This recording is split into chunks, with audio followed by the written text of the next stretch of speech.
somebody threw the ball to a guy who was very clearly setting a screen. They come down. Who was it? It was Suns and Trailblazers. I feel like it was Suns ball. Okay. They come down. They throw the ball very clearly to a dude who's setting a screen. Okay. Great. Cool. The Trailblazers then proceed to just throw the ball out of bounds, errantly, just hurl it out of bounds over somebody else's head. Beautiful. And it was that type of stuff all night long. Now, there was no Devin Booker out there. Somebody for the Suns was going off. I can't remember dude's name, but yeah, it was a poor basketball game to watch. Dylan Brooks was out there. Old Dylan Brooks, not all-star Dylan Brooks. Well, yeah, because he wasn't named an all-star. What can you expect? Hey, well, almost like he shouldn't be named an all-star. I watched that game and thought, this is who Jessica was like, this is going to be an all-star? Wait, speaking of random things that we probably won't get to within this show, did you see Caitlin Clark's reaction to Peyton Pritchard having a first quarter buzzer beater? No, what? Last night, she just quote tweeted it with the smirking emoji. Oh, I was like, oh, you're such a good troll. I was like, because I appreciate that's a good comp. It's a great. That's the comp. That's the comp. That's so they the say. comp. So they say. I was like, you know exactly what you're doing, and you're very smart. They're both right guards. They both handle the ball. They can facilitate. They can shoot the one, three. One better than the other can facilitate. One shoots a three better than the other. They both make game clutch type shots. And most importantly, they're both from the Caucasus region, ancestrally speaking. Yes. That region. That region. There's a lot of different regions. I don't know the specificities there. What? The Caucasus region? Yeah. No, it's just one region. That's the whole region. It's Caucasus. What are we talking about? We're not allowing them to have any sort of diversity. Oh, speaking of diversity, what you listen to? Diana Ross. Hat. Yeah. Dog. Which But Diana Ross? It's not called Diana Ross. No. Well, you're Upside coming in down. now. Upside Okay. down. What's up, everybody? It was an upside down day yesterday. Wednesday, February 4th. It is going to be a good day. Jessica Benson with you from your Grind City Media Studios in Memphis, Tennessee. CJ Hurt behind the glass coming up on today's show. Jaren Jackson Jr.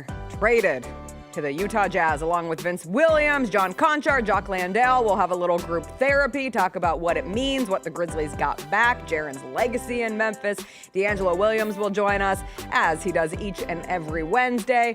We'll also go around the NBA. It was a busy trade deadline week day in the National Basketball Association. We'll do a little Super Bowl talk, some Olympics, WTF stories, whatever we can get into. We're all in this together. It is Wednesday. You know what we say. Don't cry because it's over. Smile because it happened.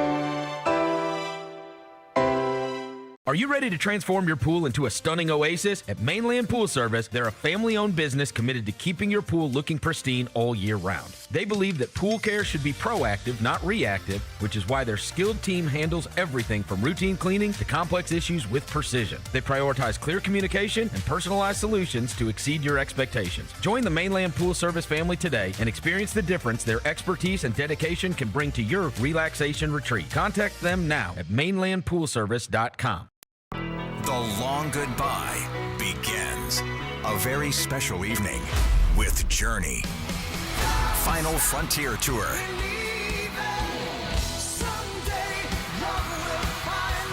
Journey.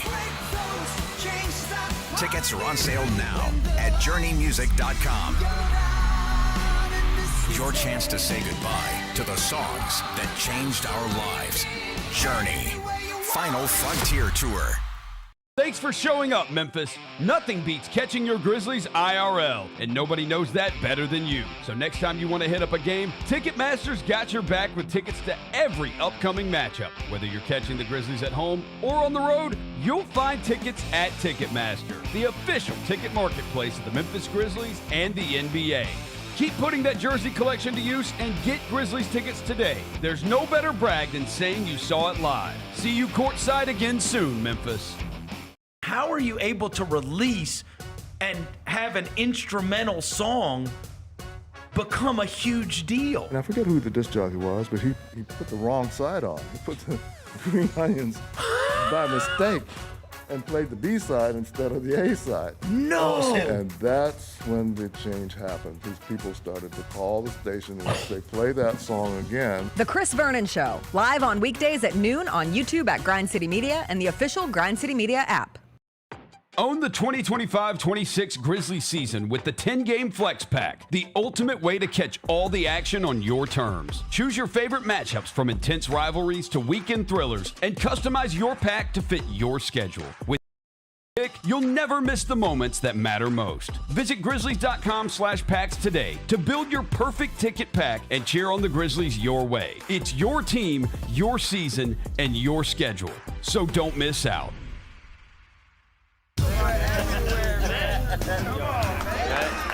Now that's the new edition way.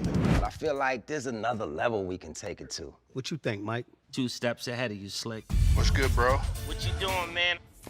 I'm in. Woman, you don't even know what I'm getting ready to ask you. Here's the vision.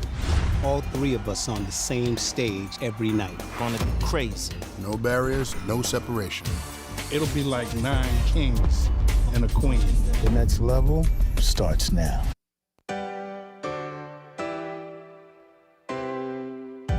Feels great to feel the sunshine. Gotta own the day like it's all mine. Just got paid in his own time. Been working hard, I've been on the grind. I deserve this feeling, having my way. I've been on this healing. This is my day. The sun's out, let's have a little fun now. I wanna let it all out. That's what's it all about. Cause I deserve this feeling, have it my way. I deserve this healing. This is my day. Grind City Media presents The Jessica Benson Show with CJ Hurt. Live from the Grind City Media Studios on YouTube at Grind City Media and the official Grind City Media app. What's up, everybody? Happy Wednesday. You know what we say. If you can make it through Wednesday, you can make it through the week. Barely made it through Tuesday. Yesterday was a day. The fog appropriately rolled in last night to hang over the city as February 3rd, 2026 will forever be remembered as the day that the Memphis Grizzlies traded Jaren Jackson Jr. along with Vince Williams Jr., John Conchar, and Jock Landale to the Utah Jazz in exchange for Walter Clayton Jr., Kyle Anderson, welcome back, Taylor Hendricks, George Niang, and 3 future first-round picks. 3 juniors and 3 picks in that trade. We don't even have to use reportedly allegedly because this went official rather quickly. Cover your eyes, but you can already see Jaren Jackson Jr. photoshopped in a Utah Jazz jersey. You can see John Conchar photoshopped in a Utah Jazz jersey, Vince Williams, Jock Landale. They are all now members of the Utah Jazz. CJ, where were you when you found out Jaren Jackson Jr. and others had been traded In the to middle Jazz? of a show. We had to record HBCU Huddle for guest reasons early this week. So it's me and it's Mike and it's Ronnie in there, and we're in a break, and Kyra texts, "Oh, Jaren's been traded." It's like, Mike, do you need to go? You got stuff to do? It's like, no, we can finish this. I'm having too much fun. We can finish this. It'll still be there when I get done. It was there. It was there. For the whole day. There. I had a rather unique experience. Okay. I would like to say one of one, Okay. unless this has ever happened to someone else who works in media for a team, in which case reach out to me. We can have a cup of coffee about it. I was in therapy when I found out. And when I say in therapy, I mean literally mid-session. My husband was home yesterday afternoon, and he had to take a meeting in our living room. So when I came home from the show, I sequestered myself in our bedroom. I did my weekly 92.9 hit. This is obviously all before everything broke in the afternoon. Took a little nap, and my therapy appointment came up, and I realized I did not have my laptop in my bedroom. And so we live in a condo. It's a relatively small space. I peek outside the bedroom trying to figure out if I can reach my laptop without getting in the back of Chris's Zoom meeting. He's on camera. I literally start to army crawl to try to get to my laptop. I'm on the ground, and I realize this is dumb. I'm just gonna do my therapy session on my phone, which is never the most ideal because then you're holding your phone up while on therapy, and it's a little uncomfortable. But I went back to my bedroom. I get on my appointment. Real comprehensive appointment. Hell of a January for a myriad of reasons. At one point, I remember joking to my therapist, like, oh, knowing my luck, wouldn't it be funny if the Grizzlies traded Ja Morant while we're in the middle of this appointment? Ha, ha, ha. Wouldn't that be something? And then at one point, Chris opens the bedroom door, and I'm in the middle of therapy, and I'm trying not to react because I think it's kind of weird, and he's just standing there, and I'm trying to will him away. Like, dude, remember, I'm in therapy. I can't talk to you right now. And I'm mid-conversation about something pretty important, so I'm just like, please go away. And he's hanging around, and I cannot understand for the life of me why he is in the bedroom as I'm doing therapy. And all of a sudden, I notice that I'm getting an unusual amount of text messages. 6 different group chats are firing fast. One after another, after another, after another. My mom is texting. My mom is calling me. I don't have preview mode on, so I cannot see what the texts say. And I really don't know how this happened, but for whatever reason, I did not get my usual ESPN notifications or Shams Charania Twitter notifications. But instead, a couple minutes later, I get a New York Times notification that popped up courtesy of the New York Times and The Athletic that told me Jaren Jackson Jr. had been traded. Did not even get the details of the trade, but I just blurred out to my therapist, oh my God, it happened. And she goes, oh, Ja got traded. I go, no, Jaren Jackson Jr. got traded. And so I got to be asked by my therapist in real time, so how does that make you feel? And I said, well, Jennifer, we have about 10 minutes left in this appointment. Let's cram in as much as we can. The answer was, well, a lot of things. I feel a lot of things, a lot of different things, managing a bunch of different emotions. We can start with surprised. Not necessarily that Jaren got traded per se, but I was surprised that he became the first big domino to fall for this trade deadline for the Grizzlies. Felt immediately sad because it's Jaren Jackson Jr., this is the Grizzlies' longest tenured player. This is someone who Memphis has been able to see grow from being an 18-year-old drafted in 2018 to turning into a veteran on this team. I immediately thought back to this event early on in his career, maybe first or second year, where there was a kids' holiday party of some kind, and Jaren was the biggest kid in the room, and he was playing one-on-one with the kids and offering them $100 if anyone could score on him. And he was, nice and ended up letting a bunch of kids score on him. But I just remember how fun that was, and it sucked me back into that time period. I'm like, God, we've truly seen him grow up. And on top of the sadness of the specificity of Jaren, I'm a sentimental sap. I've talked about it this whole week. And as we've discussed, this represents the end of an era. And frankly, an era that never quite reached its potential promise. And no potential is promised, but man, did it feel like it was going to be an era of the Memphis Grizzlies always being competitive in the Western Conference for a significant period of time. I saw NBA Central put out the Slam magazine cover of Ja, Jaren, Dez, Dylan with the molded by the dark, shining in the light, and they all look like babies. But that was a team with Ja, Dez, and Jaren, with them as your core three. That was a team that produced 2 50-win seasons. There's only been, 6 50-win seasons in the history of the Memphis Grizzlies? That was a team that we always talk about it from the standpoint of they only won 1 playoff series, but this franchise has only won 5 playoff series in its existence, and one of them belonged to that group. But it was this sobering reality check of most windows, no matter how far they're open, no matter the crack they're open, no matter how long they're open, most of them don't end up looking at a championship. And that's a really sad thing to grapple with. And so, surprise, sadness, and if I'm 100% honest, and I have to be because I discovered all of this in the last 10 minutes of a therapy session yesterday, one of the other emotions I did come to was a small twinge of peace. Just a small one, buried at the end of it, because this represents clarity.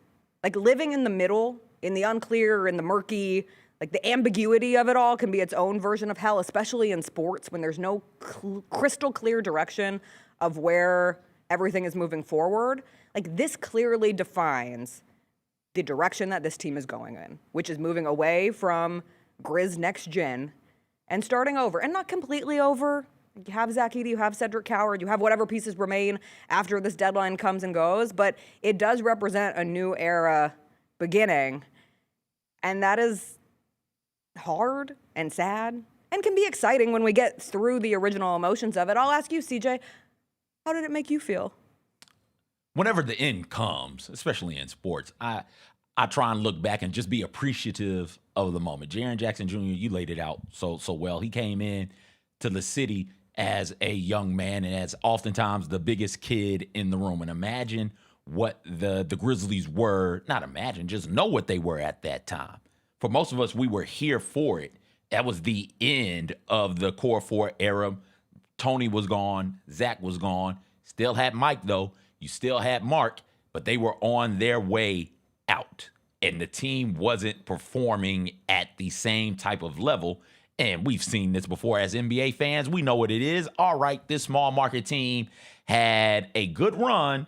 Those pieces are now old, and now they are being shipped out. Here comes the rebuild, and it's probably going to take them a decade to 15 years before they see any type of success similar to that. Also, the Core 4 era was a different type of basketball. Believe it or not, it wasn't really exciting for anybody outside of Memphis, and it was only exciting here because they were winning. Jaren comes in here, and immediately his rookie season is like, oh, we haven't had something like this before.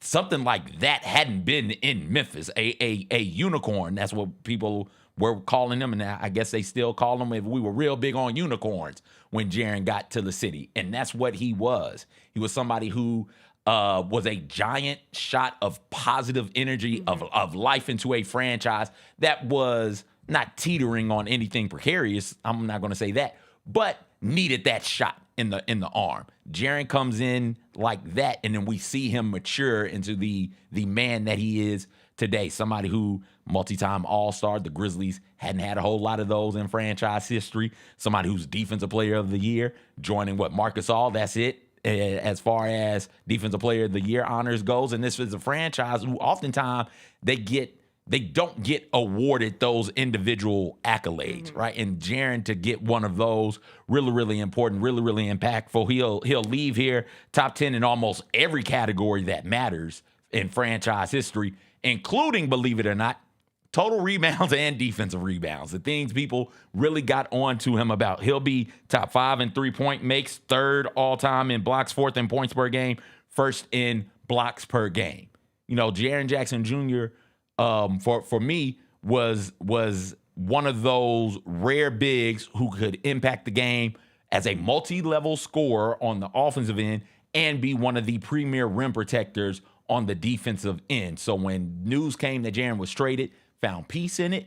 Like, I kind of figured something like this was going to happen, and then was like, oh, let me just think for a moment and truly appreciate the Jaren part of this era. Don't forget, before Jaren got here that rookie season, I think it had been like a decade or so, damn near, since the Grizzlies had anybody placed on all rookie team. Yeah. So this was a franchise that, while they would have draft picks, they didn't pan out. You know, they didn't rise to the level that they needed them to rise, which is in part why they found themselves in that real awkward situation towards the end of the Core 4 era.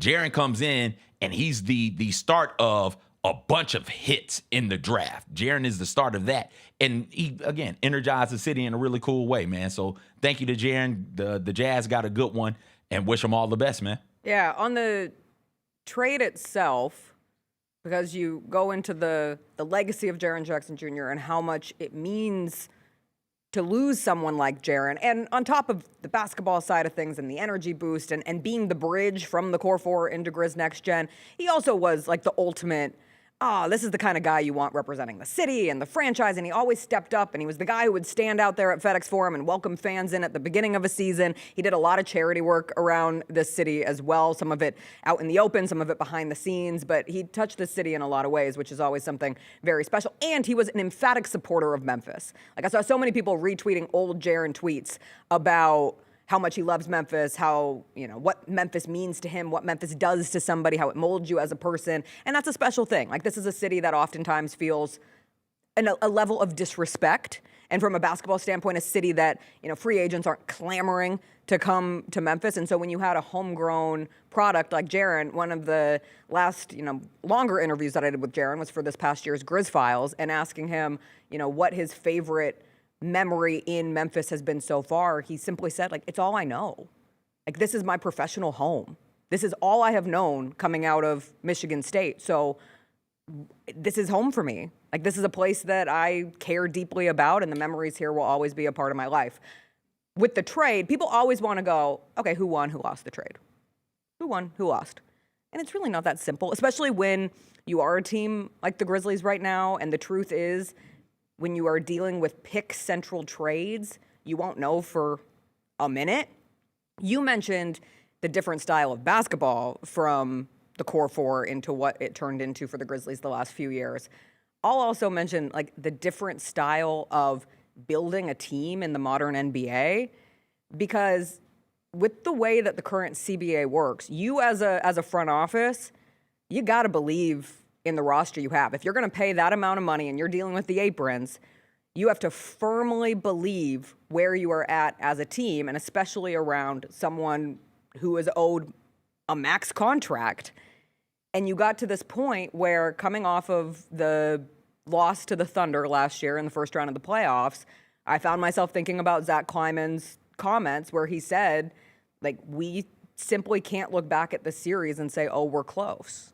We're not close. And he said he needed to be open-minded, and a part of being open-minded was dealing Desmond Bane in the summer, and you get KCP back in that, but you also got 4 first-round picks, and one of those picks turns into Cedric Coward. And now being open-minded going into this Grizzlies season, as they sit here at 19-29 and a season marred by injury, you decided to rip off the Band-Aid. And it's never fun. It hurts to rip off the Band-Aid. That's why we use that as an idiom, rip off the Band-Aid. It doesn't feel good. But as you put the focus on what's next, I understand why a front office operates in the way that it does, given how the NBA functions, given how you build a team. And you're now hoping that this next iteration of striking on draft picks and building around the young core that you've already established as promising hits. And there's no guarantees in the sports, but there was enough there with both Edie and Cedric Coward that allows you to think, all right, let's turn the page and start building around these two. You need, yes, while I hear what you're saying as it pertains to, we won't know until the picks come in. You need the picks to make. The more picks you have, the greater the chance it is that you hit on something. Yes. And right now, as it currently sits, the Grizzlies have, 12 picks? 12 first-round picks? Which is as many as any team in the NBA, along with the Thunder and the Nets. Of course, the Thunder. And but you look at the way a small market team like the Thunder have built this thing. They have gone out there and they have flipped stars, be it Paul George, be it James Harden, be it Russell Westbrook. They have flipped stars into multiple first-round picks and then have used those picks to build a roster. Be it, hey, we're going to draft this guy and then develop him, or be it, hey, we're going to offer these picks to try and bring somebody in, a superstar in, a young player in. However you want to do it, those picks have value. And so the more of those you have, if you're in a rebuild, the better off you are. Now, you got to, like you said, you got to identify the talent, you got to identify the fit, you got to hit, but it increases your chances the more you have. You need 50 of them things. You got 50 of them, your chances are you miss on 49, you hit on one, you're still good. Right. Right? That's all that matters is do you hit on those? Also, is there a trade exemption? Did the exemption, did the Grizzlies get one of those? I think that I was reading somewhere, maybe on ESPN, I can't remember, a $29 million trade exemption. One of the largest. And they're now $34 million under the luxury tax. This doesn't feel over. No. Right? That's why I don't want to speak in the declaratives. I think, don't correct me if I'm wrong. This is speculation. But the idea is, from various reporting, Edie and Coward are, the big pieces moving forward. But I don't know if anyone else is particularly safe. We'll find out. The trade deadline's Thursday, but we'll find out what they're able to do. There's so much flexibility. You can now be the middleman in a lot of other teams' trades, and you can just keep collecting picks and opportunities for your future. And you have your young core. Obviously, you still have KCP right now. You still have Ty Jerome. That one game of Ty Jerome and Jaren Jackson Jr. I'm really glad that they won that game. Like one last win for Jaren. Do you think he knew? Listen, man, I think that he and this the thing I appreciate about the front office, it feels like they've talked to everybody. Like, hey, so you're not going to be blindsided by this. Go ahead and get your affairs in order. We're listening. And while we don't want to say we're actively shopping, we're not telling people no if your name comes up, right? We're going to listen to the deal. The video was circulating. Devin posted it. And I think the Grizzlies posted one also of Jaren's walk-off after that win. And there's true jubilation there. Throws up the heart hands. So did he know? No, I don't think so. But did he have a feeling?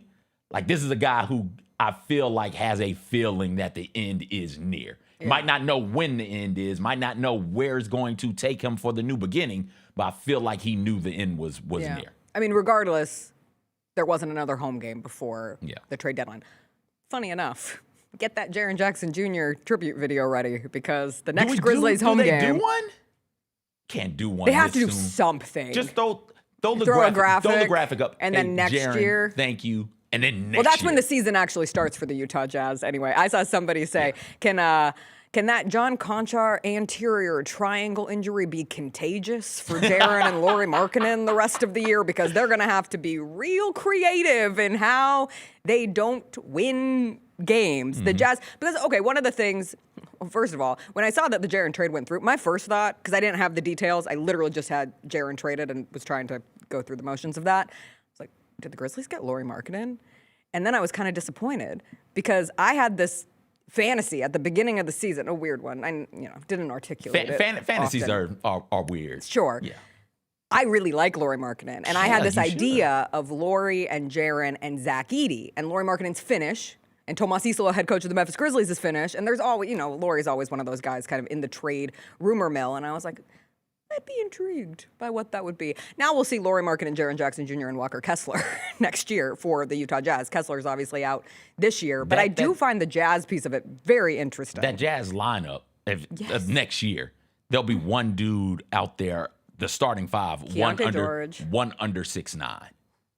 You get to move Markkanen to small forward, where is his best position. You keep Jaren at the power forward, which is his best position. You got Walker Kessler there at center. You got Jaren and Kessler, two of the premier rim protectors in the NBA. And then, I don't know what the Jazz are going to do, Ace but Bailey. as of now, Jock Landale is still there. And Jock Landale coming off the bench as a floor spacing big. That's huge. I'll miss Jock Landale. Short period. He was here for a short time. The Grizzlies are always better when there's someone with an accent on the team. Okay. I.e. Steven Adams. Specifically someone who says cheers. I don't ask for much. I just ask for a cheers. And I got one from Jock Landale this season.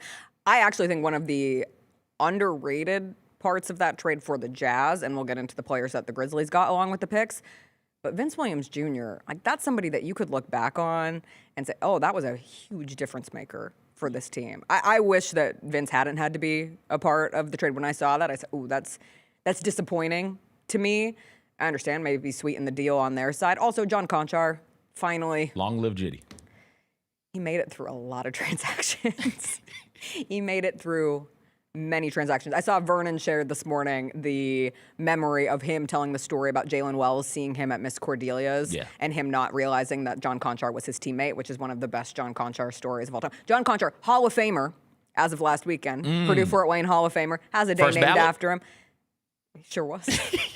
He was their all-time leading scorer when he left. I think that his record got taken over in recent years. But John Conchar never, we were talking about it before the show, never doubted his effort once when he was on the floor. Just someone who did all of the things. We called him like the magic conch for a period, to just throw him out there. He'll mess stuff up. He was a great break glass guy for years for this team. And as this team was injured a lot, you saw more John Conchar than perhaps you would expect. But he'll be missed. Vince will be missed. And even Jock Landale, from a veteranship standpoint, I think Jock's presence in the locker room this season was pretty big. And from a center position where he becomes needed as your starting center for a lot of this season, he really served that role well. I don't know who plays center for the Grizzlies tonight because they do have a game against the Sacramento Kings. Warm up, GG. Let's go. Max, GG front court. Let's go. Santiago Dame is questionable, upgraded to questionable. Scottie Pippen Jr. upgraded to doubtful. Here we go. That's a little faster than I anticipated for Scottie Pippen Jr., but maybe you're getting a couple bodies. I don't know. It's going to be a weird game tonight. 9 p.m. Scottie Grizzlies Pippen's Kings. not playing center. What? You sure? No, actually, I'm not. Do you want to definitively say that right here and now? There won't be a game where the Grizzlies have 5 guards. I want to walk that back. I'll walk that back. With the pieces that the Grizzlies got from the Jazz, obviously when it pertains to Kyle Anderson and George Niang, it's a salary deal. I like Walter Clayton a lot. Obviously made a name for himself in the NCAA tournament last year. That's someone who, when the Jazz were here, I don't know if you remember this, the Grizzlies lost to the Utah Jazz this season. But in talking to Jazz employees, they were excited. It's not like they're dumping him. That is somebody who they saw promise in. And it is a point guard. And it's another player that you can give a run at throughout the rest of the season and say, hey, do we see enough here that this is someone that we want to include in this rebuild, this retool? The same goes for Taylor Hendricks. He struggled a bit. He had an injury that kind of hampered him. He's in his 3rd year, was a lottery pick. And we'll see. This now gives us, it's February 4th. There is a lot of time to see those 2 players and if there is room for them in this thing going forward. Did either of them move you? Not a ton. Clayton Jr., last year, for those who don't remember, at Florida, he became the first player since Larry Bird in '79 to record back-to-back 30-point games in the Elite Eight and Final Four. So I think there's something there scoring potential-wise, but it hadn't jumped off the screen up here just yet. He is older also. He was a senior when he came in. He might have been a 5th-year senior. I can't remember, but he was a senior when he came in and got drafted. There may be something there. There may be enough there. He's got good size. I think he can shoot the ball. He shot the ball well in college. Let's get a good look at him. But this is what a rebuild is, where you get some of those types of guys where it's, hey, what do we know Mystery about box guys. This guy? Yeah. Let's throw him out here and see what happens. And at times it works. I think it's working right now for a player like GG in his 3rd year. And sometimes it doesn't. I don't think it worked real well for various reasons one main reason, injury, with Justice Winslow, right? But you are at this point in your franchise's build where you do need to take on because somebody's got to play. Somebody's got to play. And if they got to play, you may as well develop them and see what they develop into. So of the 2, it would be Clayton Jr., but I'm big on the picks.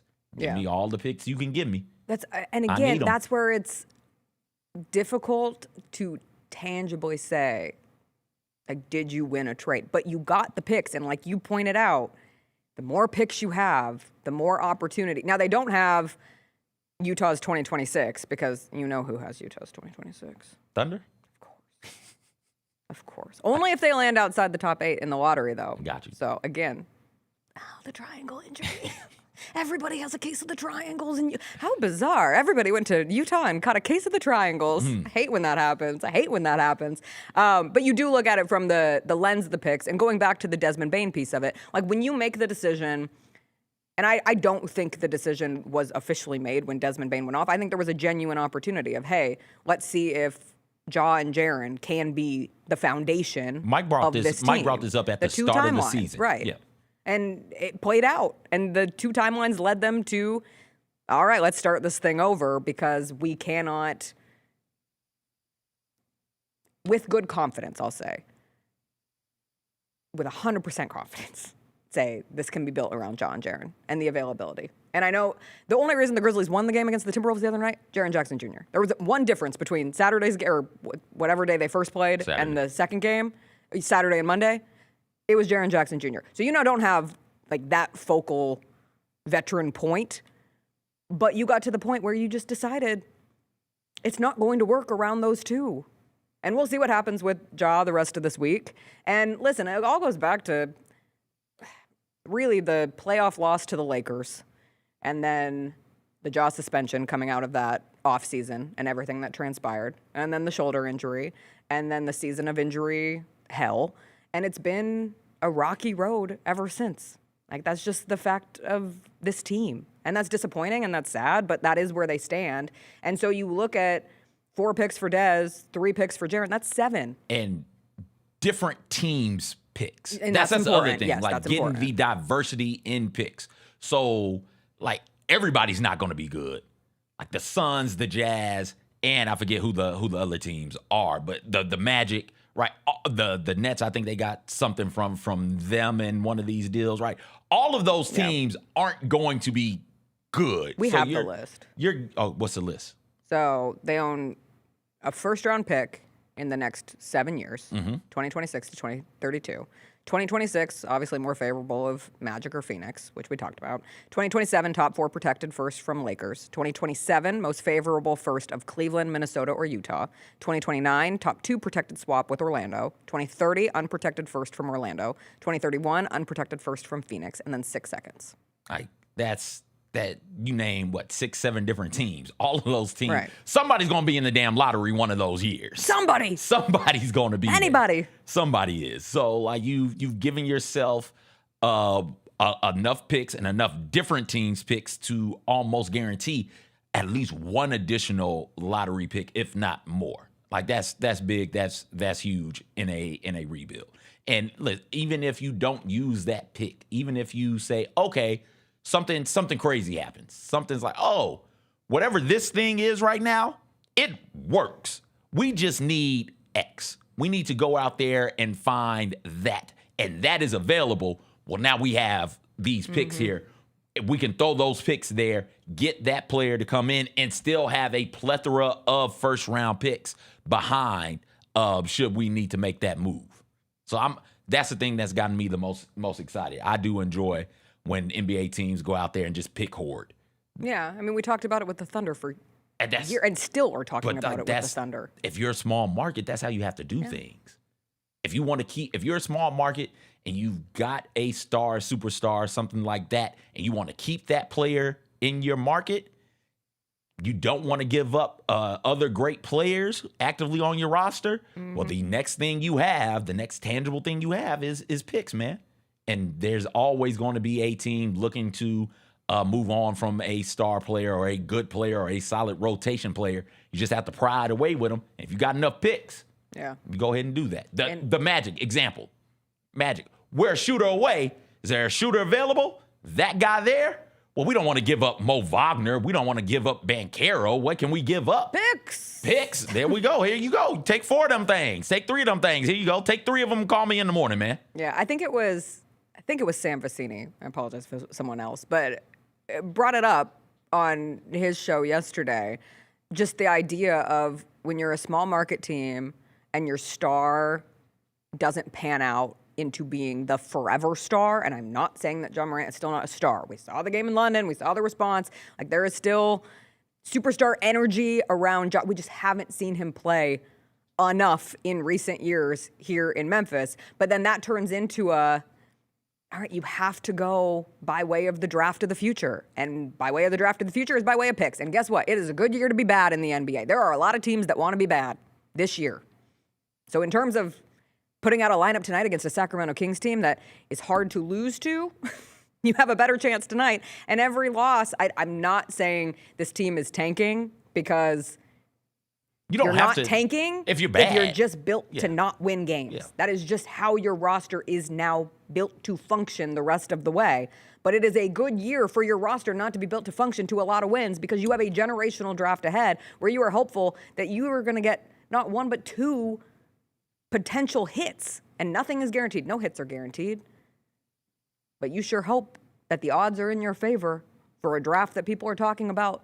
God, every time you watch Darren Peterson play, you hear people say you could pick him up, plop him. I saw someone say you could pick him up, plop him on the Utah Jazz right now, and he'd score 40 points. Well, why not Memphis? That's a bit ridiculous. The Jazz now have things. Come back around on this. It is one of those things where you balance the business side of it, and the business side of sports is always tough, because I know there are a lot of people out there today who are really sad. And I was really sad yesterday. The sun came out, the fog lifted. We have to move forward in some way. But God, my comments are just flooded with the saddest people. And I totally get it.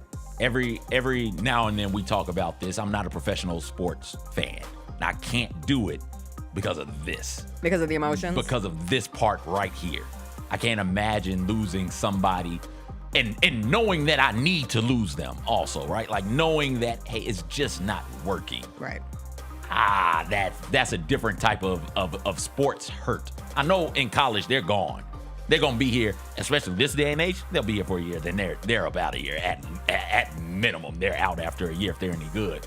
But in the pros, you get to see people grow and develop, and you feel like you know them, right? You've seen them so much. You've seen what they were. You see what they become. They have families. They continue to grow from boys to men, and you look around, and the name of the game is winning. You got to win a championship. So while all of that is nice, if you're not winning and you're not in championship contention, you got to go out there and find somebody who can, and that's a tough spot about being a fan.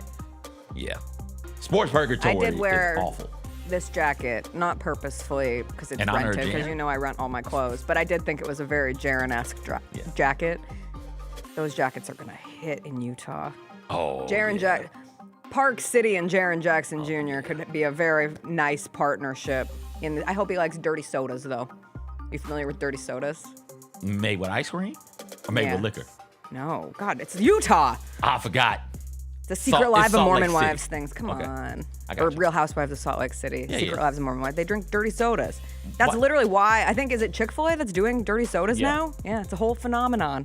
Get on board. What's the difference in a dirty soda and a float? None. Okay. But I think it's more like appropriately, like a float is scoops of ice cream specifically surrounded by the soda. Gotcha. I think this is more of a mix situation. Like a cream. It's not like ice cream. It's a cream soda. I get those all the time at the Sonic on the secret drink menu. There you go. See? Shout out to Sonic. It's how it is. All right, we'll continue getting through this day as Jaren Jackson Jr. is now a member of the Utah Jazz, along with Vince Williams, Jalen Conchar, Jock Landale. DeAngelo Williams is going to join us up next. We'll talk to him about life as a professional athlete, what it's like to go through trade seasons. Also, the Super Bowl is Sunday. I don't know if people realize that. What's bigger right now? Jaren Jackson Jr. getting in this city? Nationally. NBA trade deadline or Super Bowl? Did the NBA trade deadline take enough attention away from the Super Bowl? And they did it last year also. They might have done it again. Super Bowl's got the NFL. I think ESPN led with, and here's the saddest part of the business of the NBA. Yeah. Like Jaren was the big story of yesterday until James Harden got officially traded to Cleveland. Like Jaren was off the front page of ESPN, The Athletic. I went to look. A footnote. NFL Life comes at you fast. This might NFL needs to do something juicy. This might be the first time in a long time, I think first time in my lifetime, where something is dictating the sports story and it's not the NFL. And the NFL may need to move something. Right? Like the NFL may need to move. I'm sorry, the Pro Bowl didn't move you last night? Can I be honest? Go ahead. We turned on the broadcast. Why? Because I was like it was a long day. I just needed something to not think about. Yeah. So I was like, oh, we'll turn the Pro Bowl on. It was the pregame show and that's an even sadder down in the dumps. Pre-game I watched pregame Pro Bowl. Okay. For 2 minutes because you want to know what was on there when I turned it on? What? The Shadur cam in the locker room. And I said, oh, no, I can't do this. No disrespect to Shadur Sanders. I don't mean it from that standpoint. I just mean it from why is there a Shadur cam in the locker room? Why is Shadur going up to Joe Flacco why is Joe Flacco Joe Flacco. I was like, who's the third guy in the middle? There's no way that's Joe Flacco. Is he there? And then we turned it off. I said, I can't deal with this. I don't want anything to do with this. We got Joe Flacco and Shadur Sanders as Pro Bowlers. Someone in chat, wait, there was a Pro Bowl last night? Yes. On a Tuesday, played in a convention center. What happened to the game I love? Michael Parsons is rolling around on the scooter. So bad. We'll talk about all this and more when DeAngelo Williams joins us after a quick break. Grizz Nation gets set for tip-off 1 hour before every Grizzlies home game with the warm-up show. Get the latest news, notes, and analysis live from courtside at FedEx Forum. Who's going to be the tougher team that rebounds and prevents second-chance opportunities? Join me, Lang Whitaker, along with Michael Wallace, Jessica Benson, and other personalities from Grind City Media, Memphis, and around the NBA. 1 hour before every home game, live at Grind City Media on X, YouTube, and the official Grind City Media mobile app. Let's face it, there's a lot of trash talk in basketball, but the great teams let their performance do the talking. Like Ford F-150 with Pro Power on board, a class-exclusive industry-first feature that turns your truck into a mobile generator and leaves the competition speechless. Ford F-150, official truck of the Grizzlies. Greatness starts here at your Mid-South Ford dealer. Class is full-size pickups under 8,500 pounds, GBWR. Nate Bargatze. Look, I say a lot of dumb stuff. I try to keep it in front of large groups. Seems to go better that way. Big Dome Eyes World Tour. When you say something dumb one-on-one, it's a lot for that person. I'll say it, then I can just feel that they feel the weight of my life on their shoulders. Tickets and info at NateBargatze.com. Don't miss the Big Dome Eyes World Tour. Nate Bargatze.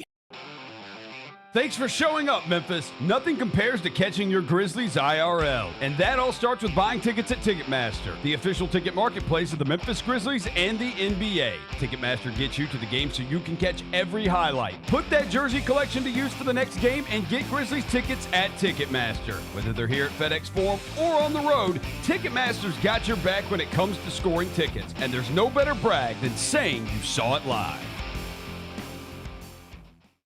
Jeff Dunham, Artificial Intelligence, his all-new tour. Jeff Dunham. You're the other white meat. How can you be so smart on one hand and so stupid on the other? Well, you're half of it. I realize I could have avoided all this years ago with one simple word. I do not. Silence! Don't miss a Memphis. Friday, April 10th, FedEx Forum. Tickets on sale Monday, September 29th at jeffdunham.com. Big Ben Bennett, do you have your new football coach over in Nashville? We do, yes. Robert Saleh. This is why I'm stoked. Starting in 2019, number 2 total defense, number 5 total defense, number 3 total defense, number 4 total defense, number 3 total defense, number 3 total defense. This dude's going to have a good defense. Like, he's going to be able to turn their defense around, which has obviously been an issue. The Gary Parrish Show, live on weekdays at 10 a.m. on YouTube at Grind City Media and the official Grind City Media app.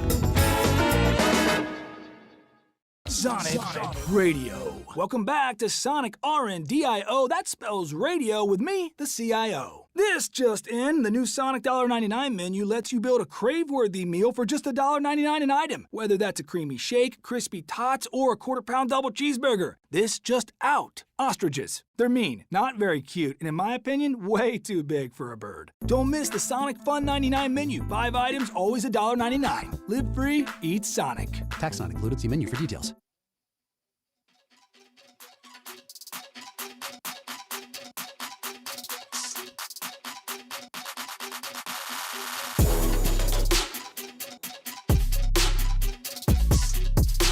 Welcome back. Welcome back. It is Wednesday. That means it's time to catch up with DeAngelo Williams. And like many of you parents in Memphis, DeAngelo Williams just wants his kids to go back to school. People here can relate to you, DeAngelo. The schools are closed again today. What day are we on now? We're on 8. Okay. What 8 day are days y'all of on, school DeAngelo? closure. We've been out since Thursday. Okay. This is what's crazy. And, You're only and at I don't 5, think child's play.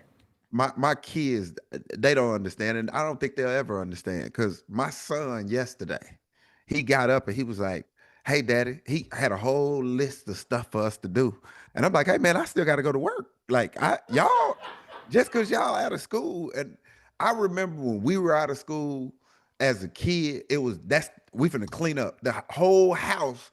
We finna be bumping Marvin Gaye or something like that, where some Luther Vandross. And it's cleaning. I'm like, damn, man, I don't like staying at home when you got to stay at home, you got to clean, and then it's not your kind of clean, it's your parents' kind of clean. So yeah, and it sucked too. So you can't just throw everything in the closet. So yeah, he had a whole list of stuff for us like last couple days. He was like, yeah, we're gonna play the VR together and all these things. And I'm thinking to him like, nah, bruh, ain't none of that gonna happen. And then I feel bad because I don't want to tell him no, I don't have time for him. But at the same time, y'all out of school. What do you mean you feel bad? That's what parents are supposed to do. No, you gotta at a certain point, you gotta be able to play by yourself, man. I can't be running around playing with you. And that's what I'm talking about right there. So I'm one of those parents that I try to stay away from no. I'm gonna tell you what I mean by that. If my son was like, hey daddy, let's go throw the football around. I'm like, damn, I ain't got time to throw the football around. So what I've done is every one of my kids know how to throw a football. So he ain't got to necessarily come to me. So the question now is can I throw the football around? Not if I want to go throw the football around. So I get the yes without having to get the no. So I try to teach them how to do things on their own. So if I ain't got the time, I ain't got to tell them no. You know what I'm saying? So that's what I try to do just as a parent, to let them know that, hey, it's always safe to come around me no matter what I'm doing and when I'm doing it. Because if I'm doing something that I don't want them to see or to do, then I just don't do it when they come around. I don't tell them like, oh no, you can't come out here or you can't do this, because what I don't want to stop them from doing is spending time with me when I'm not doing anything and I'm just sitting out there. And they was like, no, I ain't gonna go mess with daddy because he might be busy. I feel that. That's a good dad move, but in the meantime, your kids are still at home. And yeah, that's why I'm like, damn. Like, as a result, I'm like, hey, like, we still paying taxes now, guys. Like, DeAngelo, they gonna make those days up though, right? So the school year has those days built in, and then once you pass a certain amount, they make them up. Yeah, but you have to pass the certain amount, right? Yes. Like here in Memphis, now they're at 8. And that's the number that they have built in. So any day after today. But the school year starts with 8 in there. Sure. And then towards the end of the school year, when it's clear, hey, we didn't use all 8, we're going to move the calendar around some. Don't send your kids to school, right? That wink, nudge, nudge. Like, hey, you can send your child to school, or y'all can start summer break a little bit early, because we're not teaching them nothing. They just gonna be sitting in here watching movies all day. Wow. Yeah, and here's the crazy part. Like, I understand that the school systems are out and all that. That's not the hard part. The hard part is this: there's people out there judging other people for being on the road during icy conditions.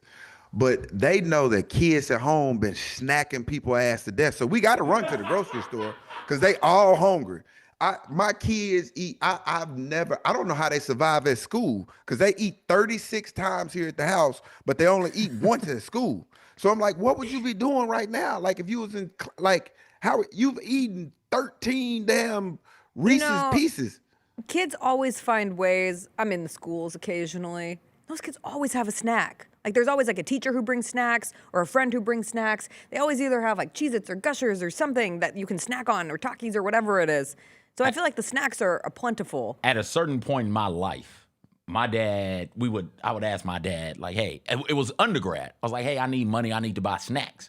And I'm out the house by then. He's like, out of sight, out of mind. I'm not taking care of this boy no more.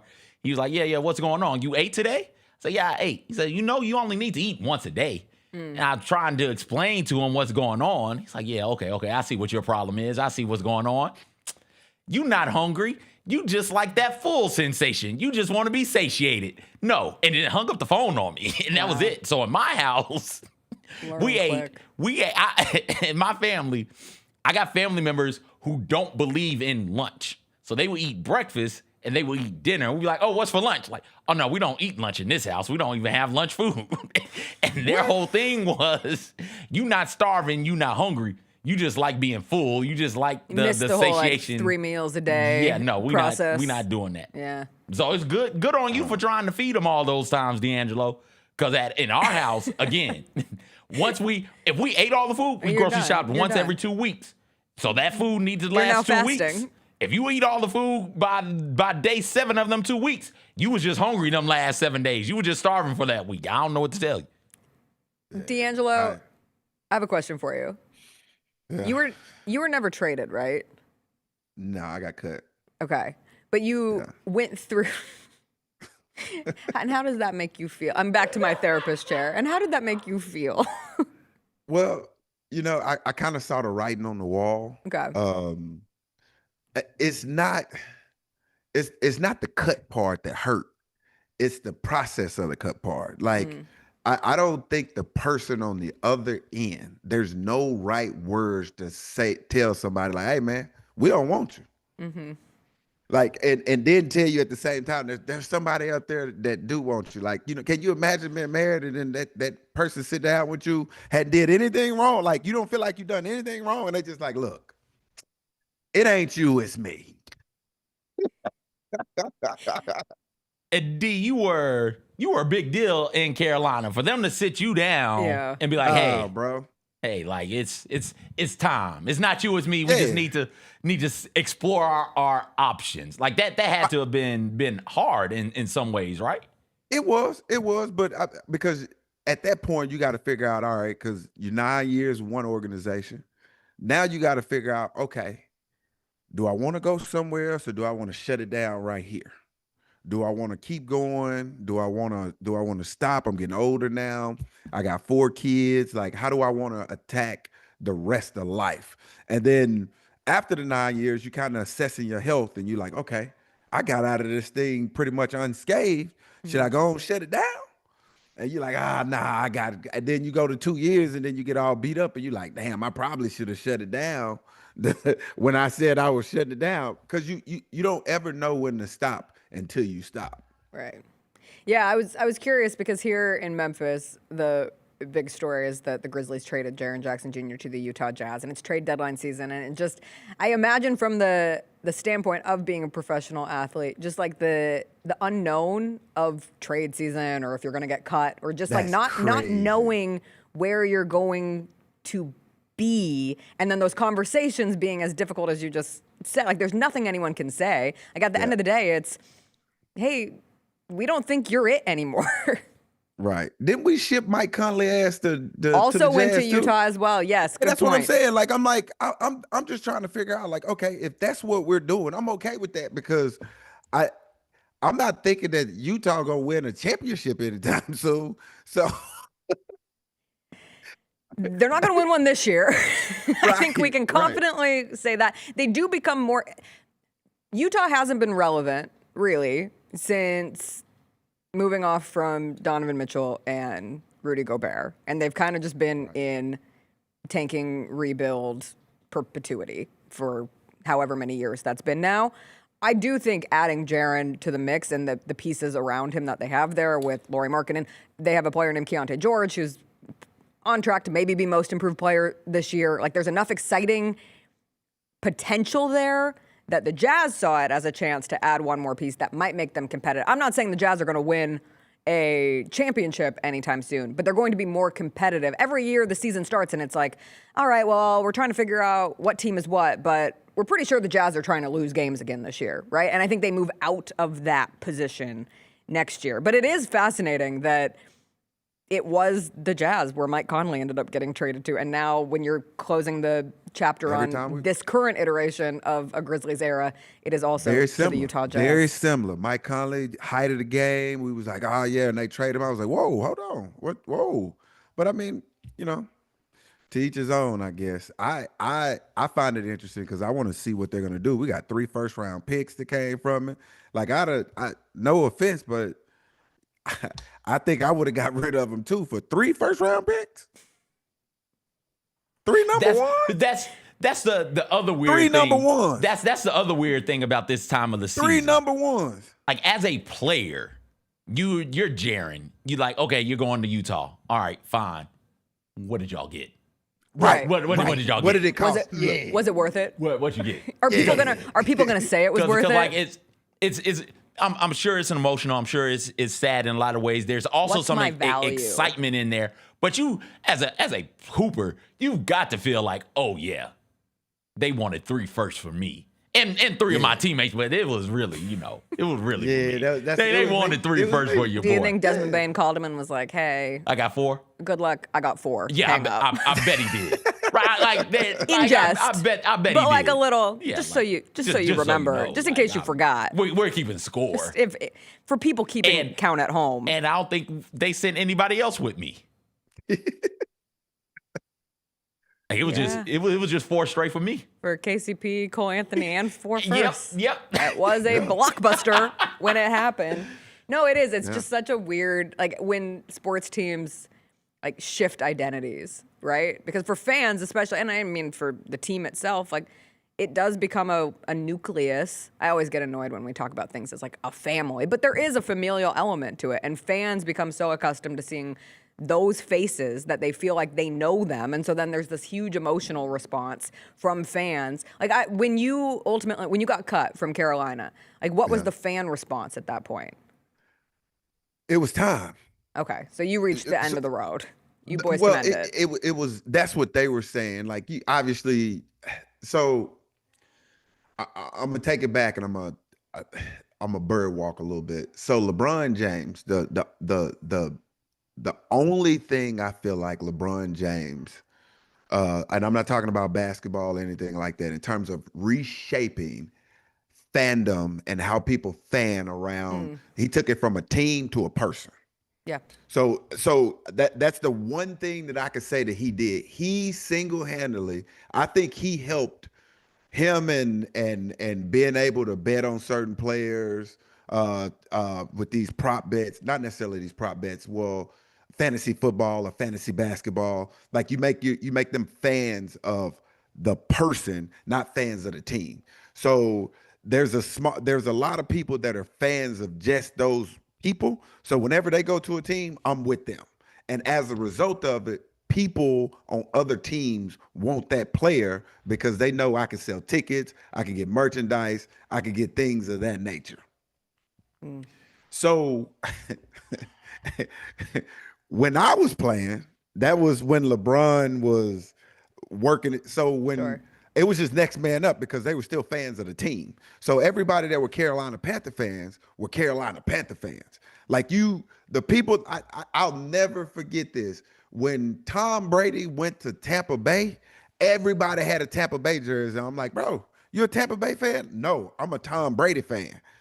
Oh, okay. All right, I get it. I understand. But because he was in Tampa, they followed him, right? Like everybody, and there's a lot of New England fans right now. If you ask them, I mean, I know they're in the Super Bowl and stuff like that. Like, hey, are you a New England fan? Like, yeah, they talk about Tom Brady, and you're just like, so are you a New England fan or are you a Tom Brady fan? That's such an interesting, I think you bring up a really interesting point because that has been a story that has hovered over this trade deadline season for Grizzlies fans, and there are Jaren Jackson Jr. fans, right? Like there are people yesterday, there's John Conchar fans. I'm not going to say I was surprised, but like a fair number of my friends were more upset about John Conchar leaving Memphis than they were about Jaren. But it's just like who you pick, who you decide to hang on to. And then the best example of that in this city is Ja, right? Like that is somebody who has developed a true personal fandom. There are fans of the Grizzlies only because they are fans of Ja Morant. Like if he leaves, they will follow him wherever he goes. And that is a shift. And so then when you talk about, okay, well, what's good for the team right now, when you're also weighing it from I'm a fan of Ja. What's good for Ja? What's good for my fandom of this player? And I don't want him to go. And so it convolutes it. Like we talk about the business of sports and everything comes down to that. But that does add one additional layer that certainly has taken off in the last, 15 years because of the like LeBronification. You could have a college class on that. But I mean, it's more, no, don't give LeBron, like great guy, one of the all-time greats, right? The king. Sure, why not? But the NBA is built on this. People were Dr. J fans. People were Dr. J fans and weren't 76ers fans. No, people were Michael Jordan fans and weren't Bulls fans. No. People were Dennis Rodman fans, if you want to stop it. CJ. No, y'all stop it, right? Okay. Like people were fans of individual players. I'm glad you brought that up. It's always been that way. I'm glad I brought it up too. Hell, I've never been in the conversation, and this is the honest truth. I'm gonna give you an example. There's a lot of people in baseball that think Babe Ruth is the greatest baseball and never seen a highlight, never. It's just them saying something that somebody else said, right? So now I'm gonna bring you up to speed on this right here. Shaq, great player. There's a lot of fans that were fans of Shaq, but when he left and went to Miami, nobody left and went with him. That because that LeBron effect didn't go. Like Miami Heat fans were still Miami Heat fans. Like all the Orlando Magic fans didn't jump off the Magic bandwagon and go buy Heat jerseys. DeAngelo, yes, they did. And I know that because I did it. And I was around people who did it. CJ, we talked about this. I'm not a real fan. CJ. Who the hell are you to tell me I'm not a real fan? You're not a real fan. You're not a real fan. Different jerseys you worn on this show. I've never seen. Oh, hold on. I'll stand up for CJ because I've never seen him in a jersey in my life. That's what I'm saying. Like I'm not a professional sports fan. I'm not a professional sports fan, but I do cheer for certain players in professional sports, and that has been happening since long before LeBron James came through here. Long before Bron, long before Steph. Hell, people were you telling me you're going to sit there and tell me like I wasn't there, DeAngelo. That when Allen Iverson went to Denver, people weren't like, oh, I got to go buy AI jerseys for Denver now.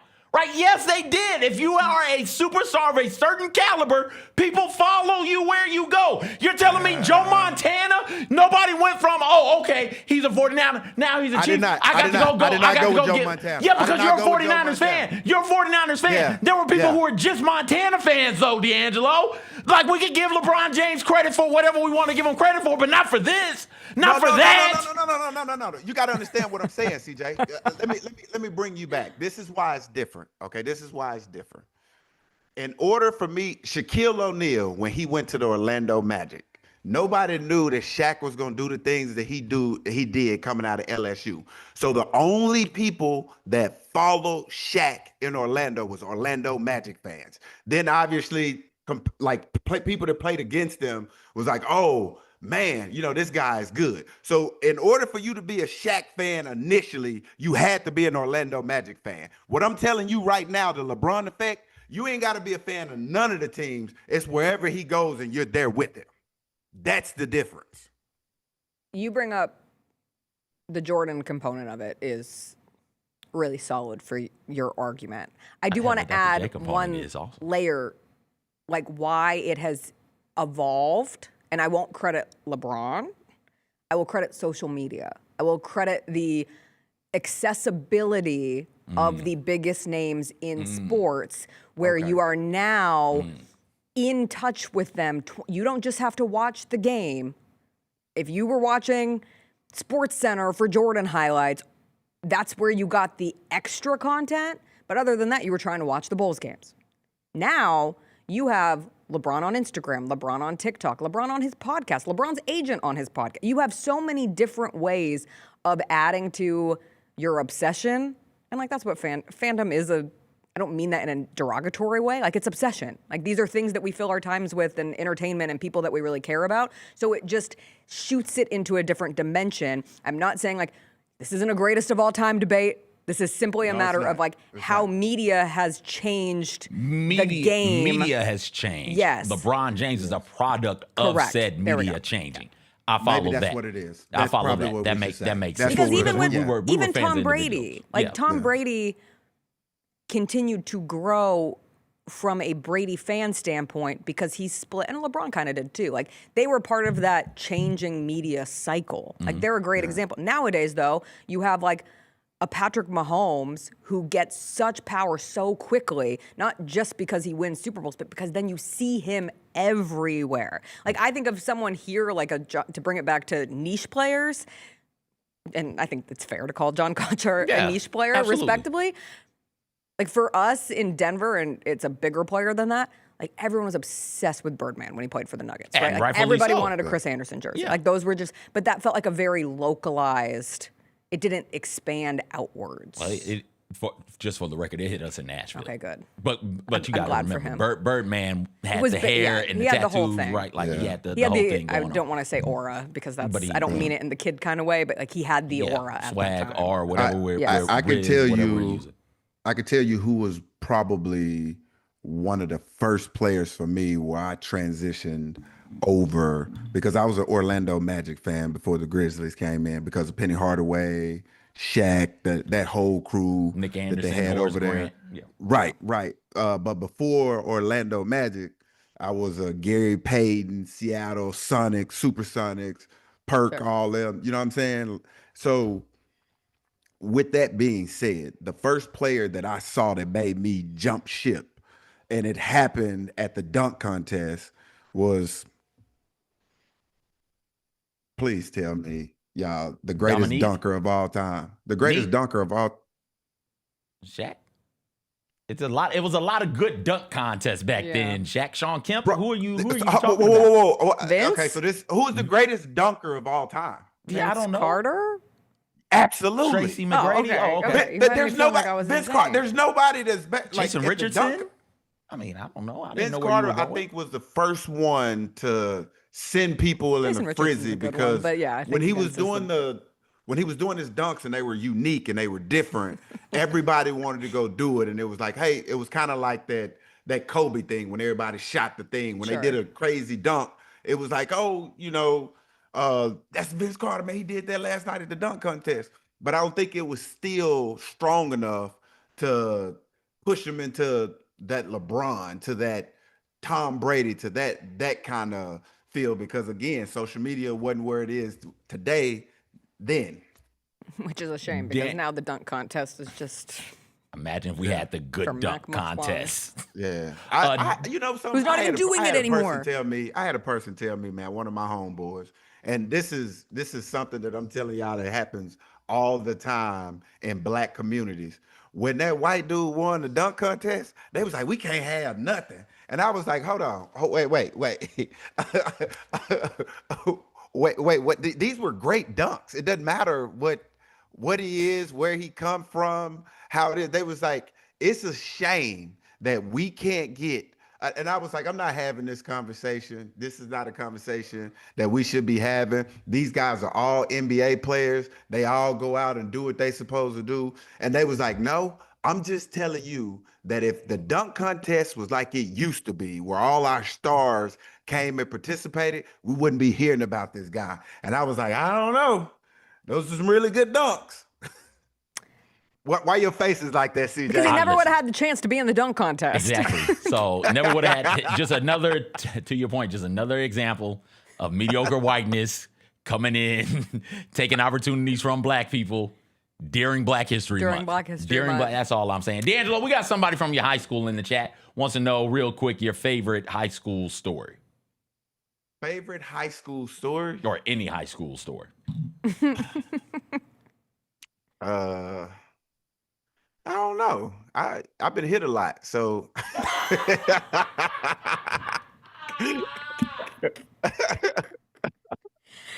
been hit a lot. I'm gonna have to think. I'm gonna have to think about that. But you go in the vault. Think about it. I do want to say this though. Okay. My favorite, like out of all the stuff that's happened in sports, and I know y'all was talking about the NBA overshadowed the Super Bowl, but my favorite thing is Bill Belichick not making first ballot Hall of Fame, and also Robert Kraft.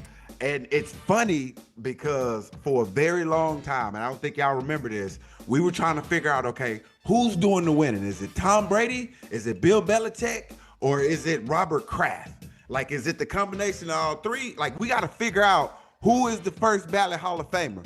Well, when Tom Brady left and went to Tampa Bay and won that Super Bowl, I was like, oh, yeah. Is Bill Belichick Bill Belichick? Is Robert Kraft Robert Kraft? Because we know Tom Brady is Tom Brady. So that was the voters letting us know, like, look, hey, that was the player. It wasn't, it had nothing to do with the plays you was calling. Like, we have seen multiple times where Bill Belichick, it was nothing that he said, Tom Brady go no huddle, and it was all Tom Brady. And that was 95% of the time. Okay.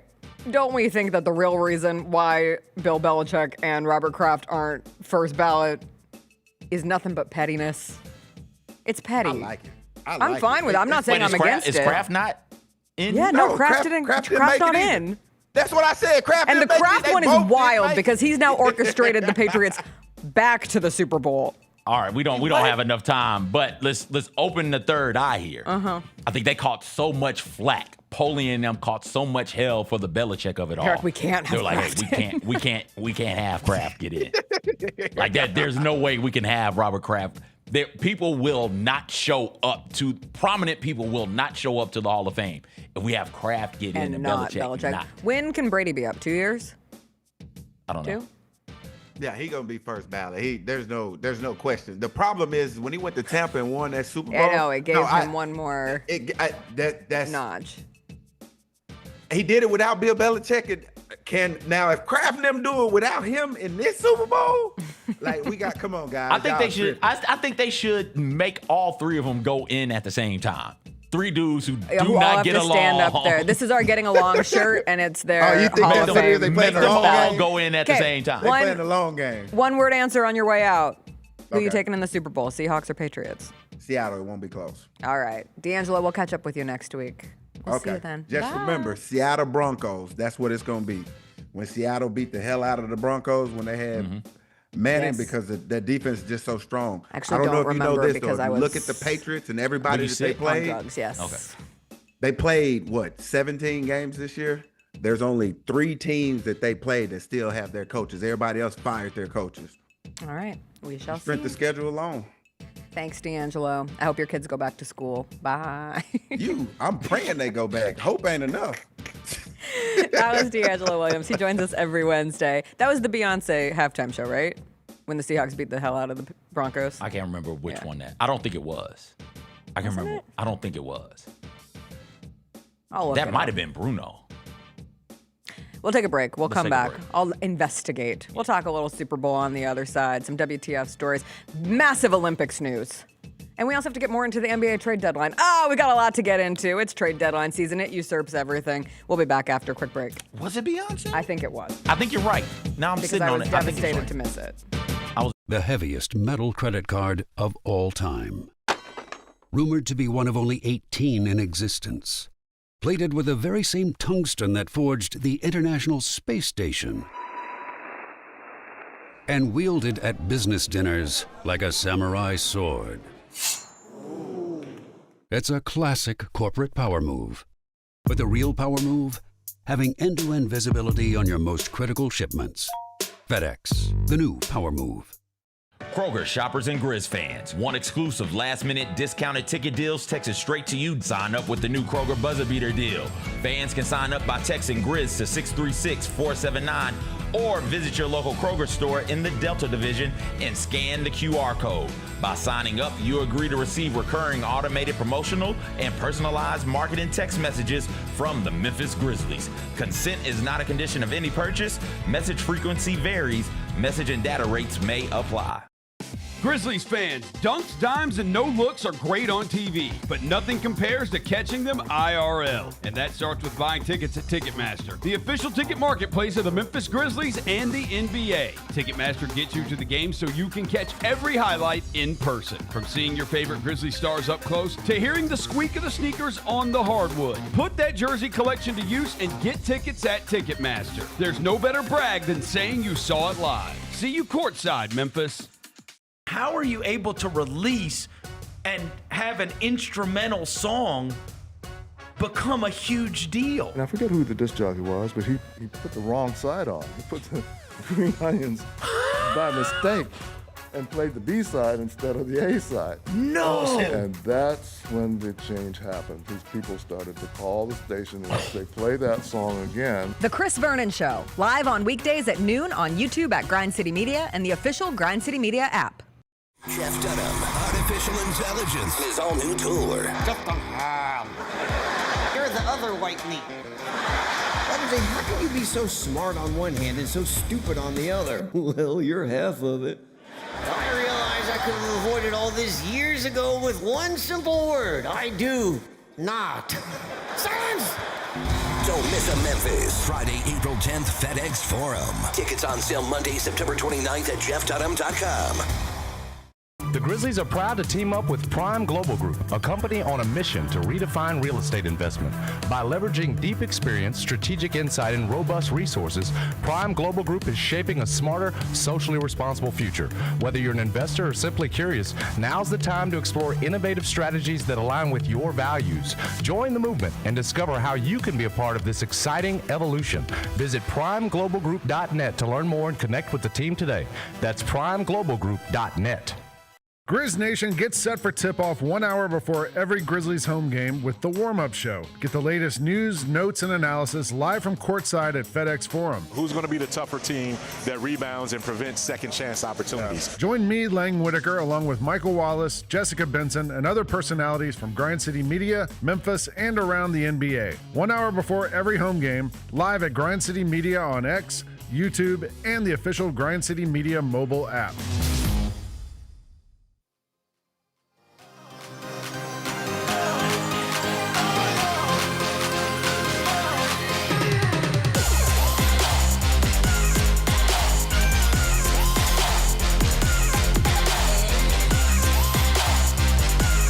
Fans, defend your home court from pests with Terminex before cockroaches, spiders, and mice show up. Terminex it with our pest-free 365 plus year-round protection plan. Visit Terminex.com today and enter code SAVE50 at checkout to save $50. Terms apply. Go Grizzlies.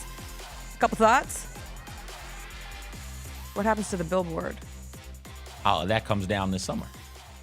I bet it happens over All-Star break. Okay. I bet they take it down during All-Star break. All right. What happens to the Triple J flavor at the Wing Guru? That was the one that I thought about. Haven't been to the Guru in a minute, but I do get the Triple J. I'm still saving up to get over there. Yeah, I have to really save my pennies. I have a little piggy bank, and it's called the Wing Piggy Bank. It's not just them. It's everyone in this city. The prices are not everybody, but it's a lot. All right. Okay. But I hope the Triple J flavor stays. It sounds like you need to go while supplies last. What if it's like jerseys? I would imagine that the Jaren jerseys are super cheap right now in the team store. That would be my guess. That's so sad. Go run. How Okay, are to be people fair, going to afford okay, jerseys? I'm gonna be honest. Go ahead. My friend's having a baby. Yep. And I went to the team store Yep.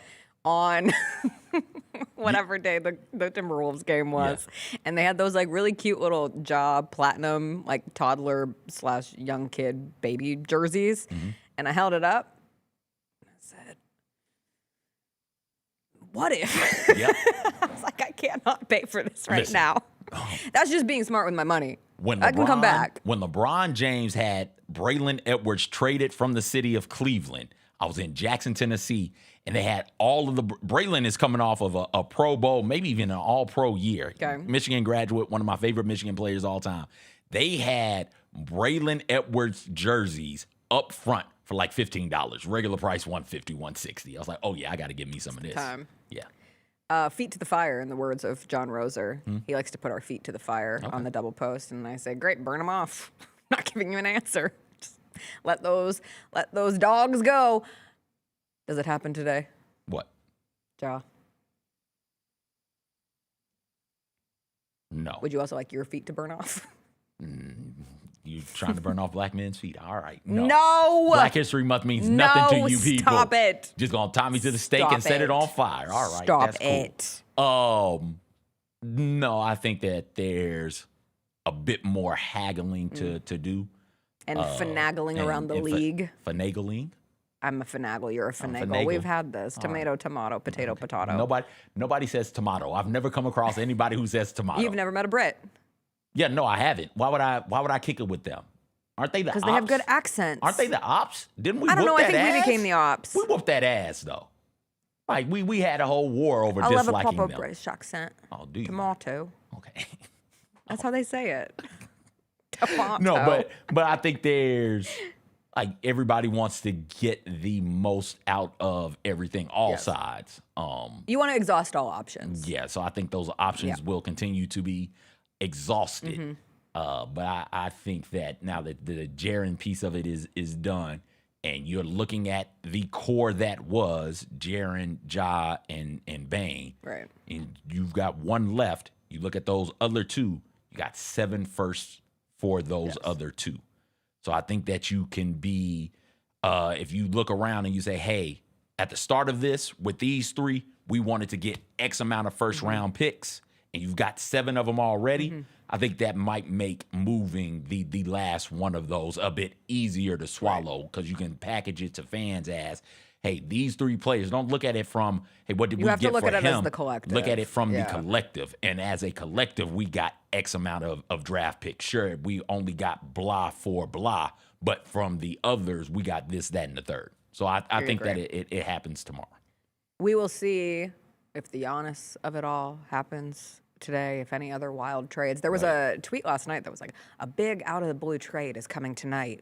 And I said, ooh, am I going to wake up to something exciting? I didn't. Okay. I did not. There was nothing that happened. The last thing that happened last night was the Harden to Cleveland becoming official. One quick factual, historical clarification when we were talking about the Super Bowl going into the break. It was the 2014 Super Bowl where the Seahawks beat the Broncos 43-8, and I was on drugs recovering from salmonella poisoning and missed the entirety of the game. For whatever reason, I thought that was Beyonce halftime. That was Bruno Mars halftime. And then the year after was the Katy Perry halftime, and that was the Seahawks folding to the Patriots. The last go-around, Seahawks-Patriots, they should have just handed the ball off to Marshawn Lynch. And I was remembering that was a fun time for my husband, Chris Luther, because we were working in Washington State, and he was miserable having to cover the Seahawks in the Super Bowl as a Niners fan, but then he got to cover miserable Seahawks fans, and that brought him great joy in this world. Good times. What are you looking at? Oh, the chat. Oh. Listen, a banner day for the people in the chat. Yeah, thanks, chat. Banner day. I appreciate everybody's enjoyment. Just wanted to shout them out. The last couple of chat comments. My father-in-law is British. Thanks, D-Nell. We appreciate that. A little birdie told Just Marcus that Cardi B may be That's what everyone's hoping for. Cardi B and Daddy Yankee. Yeah, Cardi B's not out there. I saw her perform for the. She's not. Come on. That's too on the nose. Didn't she just do SNL? She did SNL. So yeah, she can do it. But it's too, like, everybody's expecting it. You want it to come as a surprise. And also you want to shine some light on some other performers, don't you? Are you going to lean into an already established Latin American like Cardi B? Or are you going to try and showcase some of the next gen? I like it as a song that can get everybody going. I did flag a TikTok that teaches you the words to the chorus of DTMF so that you can sing along. And my goal by Friday's show is that I will be able to sing along. I want to be at a Super Bowl party because with instead you. I'm just going to be like my normal lyric self. We talked about this. I can't do it. It sounds like I just don't know the lyrics because they're in Spanish, but really I don't know any lyrics at all, everybody. I can't do any lyrics. I'm a lyrical mess. What do we have in the show? I don't know. No, the rest of the trade deadline. Grizzlies takes up a lot of, mental space. Anything interest you in the James Harden to Cleveland outside of it being all about the money and Clippers weren't interested in giving Harden an extension, and so that set off the confluence of him having a 4th career midseason trade? No, this is what he is. I wouldn't have traded for him. There's no way in hell you could have me trade for James Harden. Yeah. Ever. Never. No. But hey, if you're the Cavs and you need a shot in the arm and you thought this year was your year to win the Eastern Conference and get to the NBA Finals, and the first time without LeBron James ever. Yeah. I guess I kind of understand that. It was another one of those situations where questions about players fit, Garland and Donovan Mitchell, you kind of ran out of time, it feels like, on, hey, are we going to keep running this thing out there? We got to do something different. So if you got to do something different, you go ahead and make that trade, and then you get off of James Harden, win next year, and see about continuing the build from that standpoint. I love the decision from the Clippers side of things. Yeah. Like you got to get younger. Do it now, and do it with somebody who is all-star-esque in Darius Garland. He'll be your lead guard, and then you can try and find a way to build around him as things sort of wind down from the Kawhi Leonard piece of this as well. The Celtics got their center, Nikola Vucevic, from the Bulls. They trade Anthony Simons. If the Celtics want to be legitimately competitive in the postseason, they needed center depth. It was a glaring hole in their roster, and so now they get him. The other one from yesterday was the 3-team trade where the Bulls netted Jaden Ivey and Mike Conley. And I know there's been some discussion of perhaps a buyout for Mike Conley. Well, they got to do something. The Bulls are nothing but point guards right now. The Bulls are nothing? They're doing stuff. They're doing stuff. What? Clearing cap space, acquiring picks. Like, they're doing stuff. Yeah. They're doing the things that you have to do in a rebuild. And one of the things that you have to do is you just got to take some of these guys on and dump the salary. And so Mike Conley, does this need the music? I don't know if it needs the music or not. But Mike Conley, like you said, potential buyout with the Bulls. And then where might Mike land? I'm coming home from the place where I went down. Nice little farewell tour. The second half of the NBA season. You want to know what a young team needs? Veteran presence. Heady vet. Mm-hmm. Someone who's been there. Mm-hmm. Someone who gets it. Someone just show them. Jacob's like, we have like 4 point guards. Yeah, so? but he's just a locker room guy. He'll be this team's Udonis Haslem. Somebody in the chat pointed out the Bulls have Yuki. We never show Yuki Kawamura won a jump ball. And we missed that. We missed it. We didn't do it on Monday. And No. I meant to tell you, And hey, that's make me. sure you do it Monday. For the Yukis. We probably could have had 2 because we did the Caitlin Clark one. And that one was great. Whenever Yuki does anything, Yuki has to be automatically talked about on this show and automatically clipped. Just automatically. Because I saw Yuki things on national news. Like, why is this popping up on ABC News all of a sudden? Like, why are we doing this? Because they know. Everybody wants those Yuki clips. I got my Yuki card in my backpack. I carry it around with me. Do you? Yeah, literally my only NBA card is a Yuki Kawamura card, which is pretty cool. Can you access it quickly? Yeah, I think so. Okay, because if that's true, I don't quickly, Jessica. You got to unattach yourself. If that's, it's like right up top.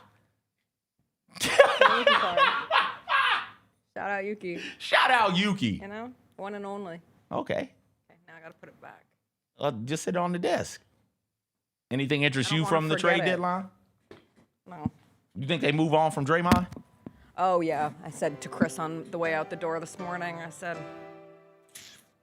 "Hey, we'll see what happens with our teams today." Draymond Green, you are a Memphis Grizzly. No, I'm just kidding. Oh, that would be Can wild. you imagine? Can you imagine? But but I thought his answer last night was he gets it, right? Like, there comes a time where it is just business, and you can recognize the good times you had, and you can recognize that those good times might be at the end of the road, and they got to do something because Steph Curry can still be an effective basketball player. And just ask my husband. They're wasting him! They're wasting him! I'm sad we didn't get to my favorite Olympic story. What? The Minions. What are they doing? It's a him. It's a figure skater who skates to a Minion-themed program. And at first, it looked like he was going to have to change his entire program because the music did not clear the copyright process for the Olympics week of. But Universal came through and said, you can be a Minion. He wears the overalls and the yellow shirt. I'm getting ready for the Winter Olympics. I'm ready for Lindsey. Lindsey Vohn's about to ski with a torn ACL. Insane. Tore her ACL a week ago. She's like, I still plan to compete. Yeah, see, I was going to have the 5 Olympians to watch out for, but then the Grizzlies traded Jaren Jackson Jr. to the Utah Jazz, and it just derailed everything. Tomorrow. Why not tomorrow? Tomorrow, there's no Teresa. We have a draft. We're drafting foods. Yeah, but what if the other big thing happens? Well, if the other big things happens, then we scrap all of that. What do you mean? You know how this works. I know how it works. All right, everybody. Shout out TMZ. Who was he? He hinted. You have to have a new bit. He hinted in the chat who it was going to be. He hinted. Well, I look forward to he seeing gave the new somebody on the all-caps clock. bit hitting the chat ASAP. Thank you, everybody, for joining us. It's been a fun morning with you guys. We'll all get through this together. We will see the Grizzlies tonight. There is a game. There is a real-life Grizzlies game. Grizzlies Kings, 9 o'clock in Sacramento, the first of 5 road games before the All-Star break. We'll see how it goes. 9 o'clock. They're all at 9. I think 4 of them are at 9 and 1's at 8, but they're all late night West Coast. Buckle up. We'll see you all tomorrow. Will we do highlights? I don't know. TBD. We'll find out. Bye. If it happens, what would lead tomorrow? What? Ja or the game? Ja! Own the 2025-26 Grizzlies season with the 10-game Flex Pack, the ultimate way to catch all the action on your terms. Choose your favorite matchups from intense rivalries to weekend thrillers and customize your pack to fit your schedule. With 10 games to pick, you'll never miss the moments that matter most. Visit Grizzlies.com/packs today to build your perfect ticket pack and cheer on the Grizzlies your way. It's your team, your season, and your schedule. So don't miss out. Nate Bargatze. Look, I say a lot of dumb stuff. I try to keep it in front of large groups. Seems to go better that way. Big Dumb Eyes World Tour. When you say something dumb one-on-one, it's a lot for that person. I'll say it, then I can just feel that they feel the weight of my life on their shoulders. Tickets and info at NateBargatze.com. Don't miss the Big Dumb Eyes World Tour. Nate Bargatze.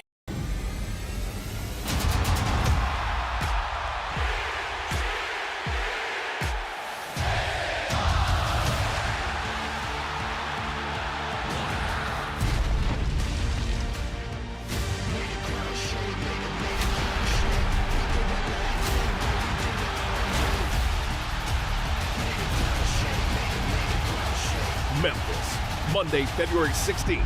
Tickets and ringsider packages on sale now. The long goodbye begins. A very special evening with Journey. Final Frontier Tour.